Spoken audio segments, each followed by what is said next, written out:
అలాగే మా యువరాజ్ చెప్తున్నారు, మేము గర్వంగా చెప్తాము, మా నాన్న మెడికల్ కాలేజ్ తెచ్చినాడు, మా నాన్న బైపాస్ రోడ్ తెచ్చినారని. అయ్యా మనోజ్ రెడ్డి గారు, అది సెంట్రల్ ఫండ్, అది మీరు ఏం చేసినారు ఈ ఆదోనికి అని జవాబు ఇవ్వాలని మిమ్మల్ని ఈ మీడియా ముఖంగా తెలియజేస్తున్నాను.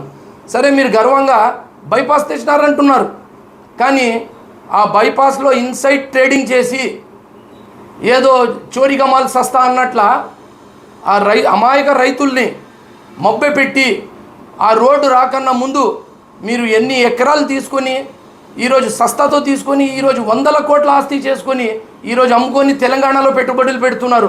అది చెప్పడం లేదు మనోజ్ రెడ్డి గారు మీరు అని మిమ్మల్ని అడుగుతున్నాను. అలాగే మెడికల్ కాలేజ్ గురించి చెప్పినారు. మెడికల్ కాలేజ్ అనేది గత వైసీపీ ప్రభుత్వంలో సెంట్రల్ ఫండ్ నుంచి వచ్చిన స్కీమ్, అది నంద్యాలలో కూడా చాలు అయింది. నంద్యాలలో ఈరోజు వైసీపీ ప్రభుత్వంలోనే స్టార్ట్ అయింది. మరి ఆదోన్లో ఎందుకు చాలు కాలేదు? ఈ మెడికల్ కాలేజ్ వెనుక మీరు చేసిన కుట్ర. గత 6 నెలలు మెడికల్ కాలేజ్ ఎప్పుడైతే శాంక్షన్ అయిందో, మోదీ గారు గవర్నమెంట్లో ఎప్పుడైతే శాంక్షన్ అయిందో అప్పటి నుంచి మీరు 6 నెలలు లేట్ చేసినారు. ఎందుకు లేట్ చేసినారు? మీరు రియల్ ఎస్టేట్ చేసేదానికి.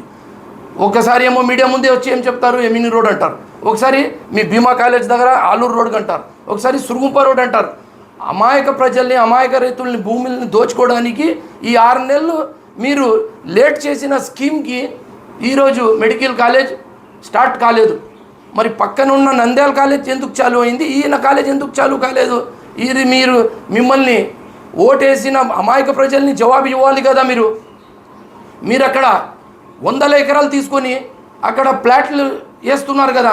మరి అది చెప్పండి మనోజ్ రెడ్డి గారని ఈ మీడియా ముఖంగా తెలియజేస్తున్నాను.